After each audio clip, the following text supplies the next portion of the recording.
ऋषिनगर में केशवदत्त ब्राह्मण अपनी पत्नी अंजलि के साथ रहता था। केशवदत्त के घर में धन संपत्ति की कोई कमी नहीं थी।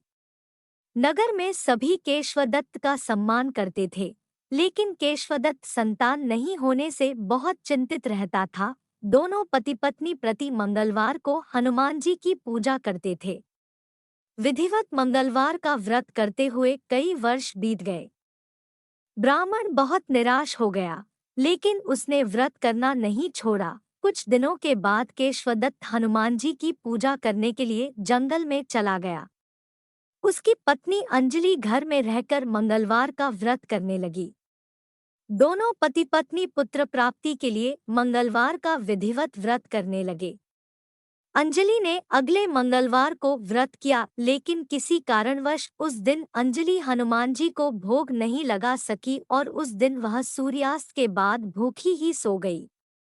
अगले मंगलवार को हनुमान जी को भोग लगाए बिना उसने भोजन नहीं करने का प्रण कर लिया। 6 दिन तक अंजलि भूखी प्यासी रही। 7वें दिन मंगलवार को अंजलि ने हनुमान जी की पूजा की, लेकिन तभी भूख प्यास के कारण अंजलि बेहोश हो गई। हनुमान जी ने उसे स्वप्न में दर्शन देते हुए कहा, उठो पुत्री, मैं तुम्हारी पूजा पाठ से बहुत प्रसन्न हूँ।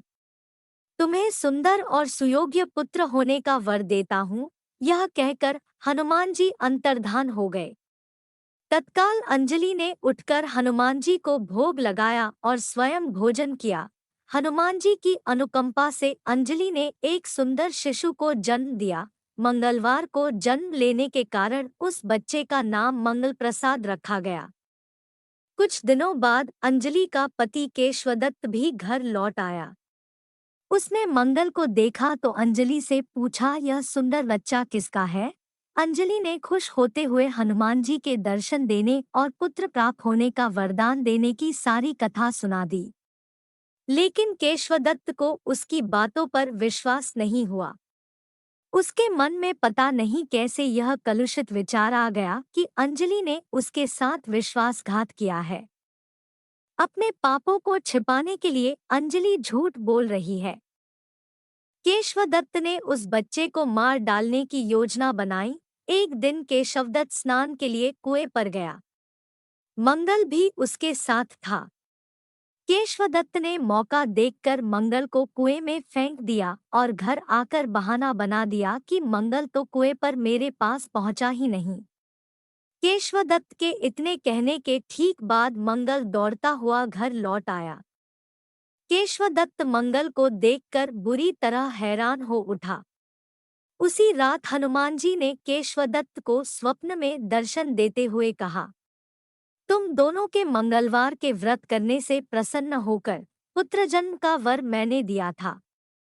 फिर तुम अपनी पत्नी पर शक क्यों करते हो? उसी समय केशवदत्त ने अंजलि को जगाकर उससे क्षमा मांगते हुए स्वप्न में हनुमान जी के दर्शन देने की सारी कहानी सुनाई।